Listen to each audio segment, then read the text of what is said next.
स्वागत है आपका न्यूज 11 भारत के खास पेशकश जनादेश में। हम आपको बताते चले कि ब्रेक के उस पार आप धनबाद से देख रहे थे क्या है जनादेश, क्या है जनता का मूड। मैं हूं चंदन भट्टाचार्य और एक बार फिर हम आपको जनादेश के जरिए तमाम जो जन समस्याएं हैं, जो जन परेशानियां हैं, किन मुद्दों को लेकर आम लोग वोट करेंगे, इन्हीं सभी विषयों को लेकर चर्चा करेंगे। फिलहाल हम इस वक्त खड़े हैं रांची लोकसभा के पहाड़ी मंदिर के समक्ष।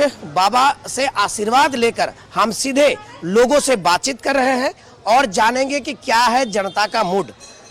बाबा पहाड़ी मंदिर के समक्ष हम लोग खड़े हैं।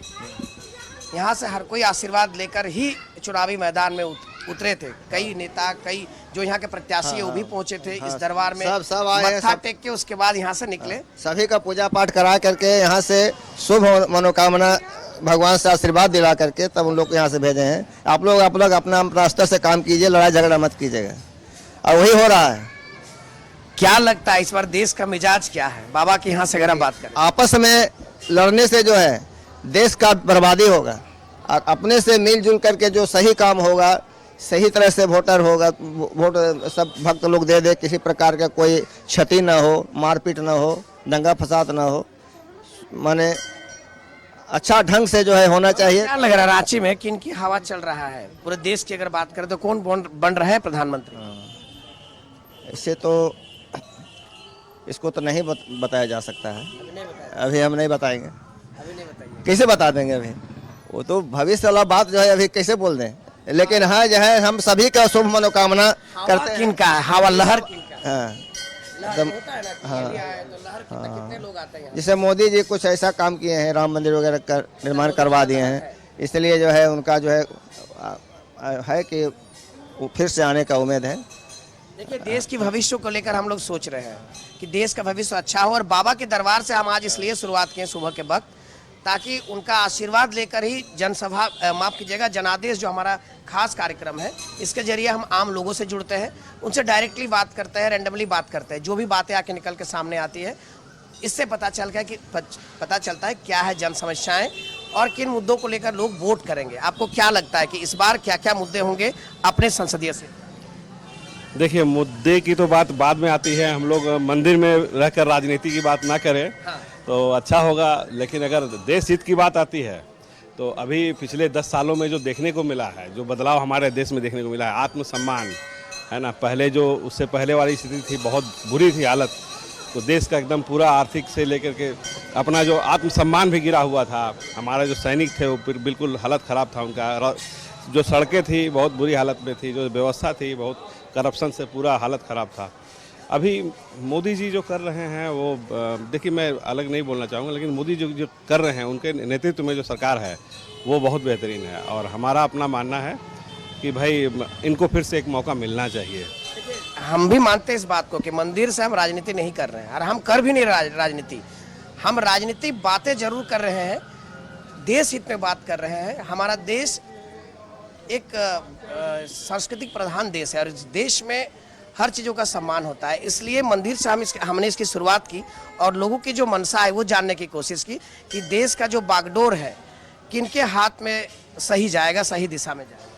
देखिए, भाजपा ने तो अभी तक अपना वादा देख रहा हूँ कि धीरे धीरे करके वो अपना जो भी एजेंडा है, जो उनका मैनिफेस्टो रहा है, वो उसमें वो खरे उतरते जा रहे हैं। चाहे वो धारा 370 का मामला हो, चाहे वो राम मंदिर का मामला हो, चाहे कई सारे ऐसे मुद्दे हैं जिन पे मतलब उनको मैं 10 में से 10 अंक देना चाहूँगा कि भाई वो अपने जो वादे कर रहे हैं उस पर वो आगे बढ़ते चले जा रहे हैं। और मैं उम्मीद करता हूँ कि भाई आने वाली सरकार मोदी जी की ही होगी और मोदी जी अपने काम में फिर से लग जाएंगे। देखिए, आपसे भी अब चर्चा करेंगे। आप युवा हैं और इस बार कांग्रेस पार्टी ने कि युवा चेहरे को उस मैदान में उतारा है। यानी खास मुकाबला अगर हम करें, मुख्य मुकाबला करें तो यशस्विनी सहाय और संजय सेठ के बीच का है। वैसे तो प्रत्याशी कई हैं, लेकिन जो मुकाबले हैं इन्हीं दोनों के बीच है। क्या लगता है किनका पलड़ा भारी है और कौन यहाँ से प्रत्याशी जीत कर जाएंगे संसद? देखिए, बात ऐसी है कि कोई भी हमारे देश के हित में सोचे, हमें कांग्रेस और बीजेपी से मतलब नहीं। हमारे देश को जो भी सुचारू रूप से चलाएंगे वो हमारे लिए बेहतर है। और जैसा मैं देखता हूँ कि मैं किसी के मतलब निगेटिविटी में नहीं बोलूँगा, चाहे बीजेपी हो चाहे कांग्रेस हो, ठीक है। जो भी हमारे देश को सुचारू रूप से चलाएंगे हम उसको समर्थन करते हैं। और अभी तक मैं जैसा देख रहा हूँ मोदी जी, जहाँ तक मोदी जी की बात है, तो बीजेपी ने अपना कार्य बिल्कुल प्रारूप से किया है और हमें गर्व है कि पूरा हिंदुत्व को आगे बढ़ाने में उनका बहुत बड़ा योगदान रहा है। और मैं चाहूँगा कि मोदी जी भी आए और बीजेपी ही आए, ताकि हमारे देश को सुचारू रूप से, और अभी तक मतलब दूसरे देश अभी पहले था कि बहुत पिछड़ा देश में माना जाता था, लेकिन हमारा जो देश है मोदी जी के आने से अभी क्या हुआ है कि दूसरे देश भी जो है सो अभी डर रहे हैं कि हम उस पर क्या करें। तो मैं चाहूँगा कि मोदी जी आए और हमारे देश को और सुचारू रूप से चलाएं और बेहतर ढंग से चलाएं। हम चाहेंगे अपने सहयोगी से, क्योंकि हम पहाड़ी मंदिर में है, बाबा के दरबार में है, तो पहाड़ी मंदिर के जो नज़ारे हैं वो भी बीच बीच में दिखाते रहे जब हम लोगों से बात करें। हम सहयोगी से चाहेंगे कि यहाँ के नज़ारे किस तरह लोग पूजा पाठ कर रहे हैं, और लगातार सुबह का वक्त है, लोग आ रहे हैं, भगवान भोले पर जल चढ़ा रहे हैं और मनोकामना भी जो उनके मन में है वो मांग रहे हैं, मनोवांछित फल की कामना कर रहे हैं। सर, आपसे भी 2 सवाल लेना चाहेंगे। क्या स्थिति है अभी देश का और मिजाज क्या है देश का, किस ओर जा रही है देश लोकसभा चुनाव 2024 में आपके? देखिए, मिजाज तो देश का बहुत ही अच्छा है और देश मजबूत भी हुआ है पिछले 2014 से। और ये तो कहना बहुत मुश्किल है कि फाइट थोड़ा ज़बरदस्त है, क्योंकि एनडीए और ईडी का जो दोनों में जो फाइट हो रहा है ज़बरदस्त है। और देश तो विकास की ओर अग्रसर है ही।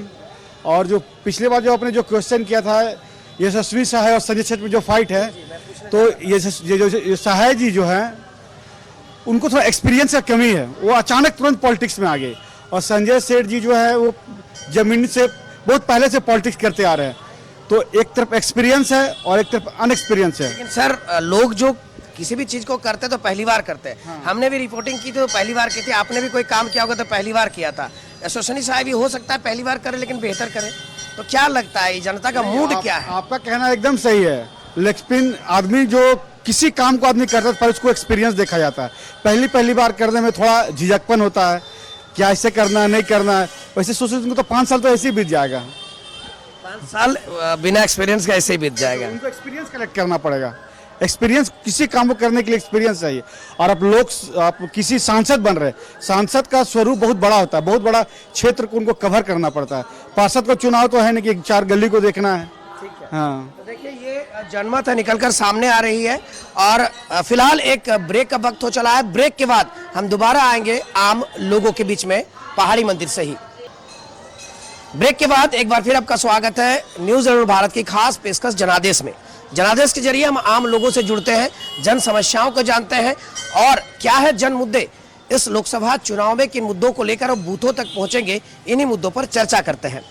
सर, हमारा ये लाइव कार्यक्रम है जनादेश, और जनादेश के जरिए हम लोगों से लाइव जुड़ते हैं और जानने की कोशिश करते हैं कि इस बार लोकसभा चुनाव 2024 में किस ओर हवा बह रही है। सर, हवा तो मोदी जी का बह रही है, उनका लहर मोदी जी का है, उन्हीं का देश का लहर है, मोदी जी का ही है। अच्छा, मुद्दे क्या होंगे इस बार चुनाव में? मुद्दे क्या? मुद्दे तो आप सामने ही देख रहे हैं कि 70 साल की उम्र के 5 लाख ऐसे ही फ्री में इलाज हो रहा है। उसके बाद 3 करोड़ महिलाओं को 1 लाख रुपया का मालकिन बना दिया जाएगा, तो ऐसा ही दिख रहा है। मंदिर निर्माण भी एक, हाँ, मंदिर निर्माण तो मुद्दा है, वो तो उसका कहना नहीं है। इस संसदीय सीट की बात करें तो इसकी क्या हालत है? हमारे रांची संसदीय सीट की तो अपना निकल रहा है, क्या नाम है इनका, ये संजय सेठ जी निकल रहे हैं। युवा प्रत्याशी भी मैदान में है, कांग्रेस ने उन्हें प्रत्याशी मैदान में है, तो लेकिन हम लोग तो मोदी जी को देख के वोट देंगे ना। हम लोग वोट देंगे मोदी जी को देख करके, युवा प्रत्याशी को देख कर नहीं वोट देंगे। जो हम लोग केंद्र में शासित प्रदेश है उसको हम देंगे वोट, मोदी जी के चेहरे को देखकर। हाँ, क्योंकि उन्हीं के कंट्रोल से सब चलने वाला है ना। देखिए, लगातार जो बातें सामने आ रही है वो आपके सामने है, मुद्दे भी लोग गिनवा रहे हैं और किन्हें वोट देंगे सीधे तौर पर वो भी बता रहे हैं। हम और भी लोगों से जुड़ेंगे और जानने की कोशिश करेंगे आखिर क्या होंगे इस बार 2024 लोकसभा चुनाव का मूड क्या है और किन मुद्दों को लेकर बूथों तक पहुंचेंगे। सर, कुछ सेकंड लेंगे आपका बस। हम मंदिर में हैं, मंदिर में हम राजनीति की बात नहीं कर रहे हैं, बस चर्चाएं कर रहे हैं। इस बार लोकसभा चुनाव 2024 किस ओर हवा बह रही है, आपको क्या लगता है? की ओर, एकदम बीजेपी की ओर। क्या रोकना नहीं है, कोई रोकना नहीं। क्या जो नारे हैं 400 पार के, वो नारा पूरा हो सकता है? 400 पार हो चाहे नहीं हो, लेकिन पूर्ण बहुमत की सरकार आ रही है बीजेपी की, इसमें कोई दो मत नहीं।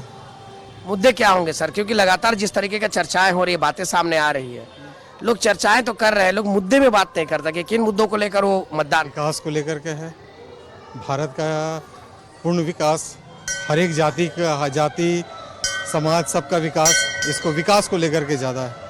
ये 10 सालों में विकास हो पाया है, हम अगर पीछे की बात नहीं करें। हाँ एकदम बहुत बहुत विकास हो गया। आज हम गर्व से कह सकते हैं कि मेरा भारत जो है देश में एक बहुत अच्छा जगह रखता है।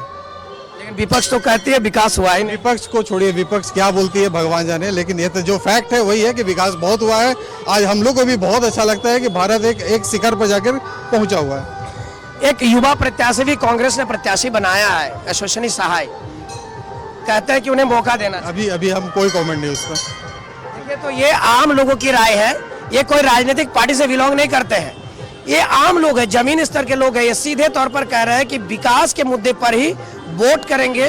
और 25 तारीख को हमारे यहाँ मतदान है, 25 को क्या सजेशन देंगे लोगों को कि मतदान करने बढ़ चढ़ कर? हम जाए सुबह, सबसे पहले मतदान, फिर जलपान और उसके बाद ही सारा काम। एक महिला भी है, उनसे ही बात करेंगे। महिलाओं से बात करना जरूरी है क्योंकि किचन का भाई साहब ने तो अपनी जानकारी दे दी। किचन में लोग कहते हैं महिलाएं, घर की महिलाएं, महंगाई बढ़ी है। क्या लगता है, महंगाई से परेशान हैं आप?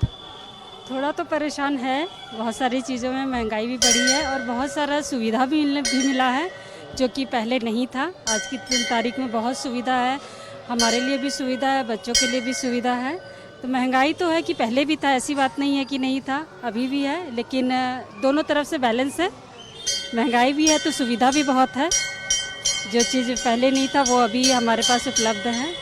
आधी आबादी की पहली पसंद क्या होगी इस बार लोकसभा चुनाव 2024 में? जी, आधी आबादी की पहली पसंद क्या होगी इस बार लोकसभा 2024 में केंद्र में प्रधानमंत्री के रूप में? उसके बारे में तो हमको उतना नहीं बता सकते। फिलहाल प्रधानमंत्री हमारे नरेंद्र मोदी। जी हाँ, नरेंद्र दामोदर दास मोदी जी हैं प्रधानमंत्री, हम तो उन्हीं को वोट देने वाले हैं और हम सबको तो यही सलाह देंगे, उन्हीं को वोट दीजिए क्योंकि देश का जो विकास हुआ है वो तो हम जानते हैं कि हमको कितना सुविधा मिला है कि नहीं। तो जी, जिन्हें सुविधा मिली है वो अपने बातें रख रहे हैं। आपसे भी बात करेंगे। आप लोग कई चुनाव देखे होंगे आपने, देश में कई चुनाव हुए हैं अब तक। 2024 का जो लोकसभा चुनाव है, इनमें क्या कुछ मुद्दे होना चाहिए ताकि लोग मतदान केंद्र तक जब पहुंचे तो उन मुद्दों को लेकर वोट करें? देखिए, मुद्दा तो अपनी जगह पर है, सबसे मेन चीज़ है।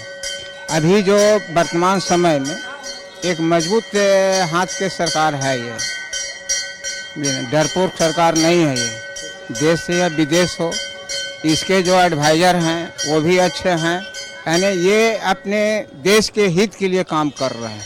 अपने निजी स्वार्थ के लिए कोई ऐसा नेता नजर नहीं आता है जो अपने निजी स्वार्थ के लिए काम कर रहा है। लेकिन विपक्ष कहती है कि प्रधानमंत्री नरेंद्र मोदी तो जुमले किसी में खामियां निकालना एक अलग बात है। हर व्यक्ति में कुछ न कुछ खामियां होता है, लेकिन वो देखा जाता है कि अच्छाई क्या हो रहा है। तो पीएम मोदी जो बोल रहे हैं जुमले नहीं है?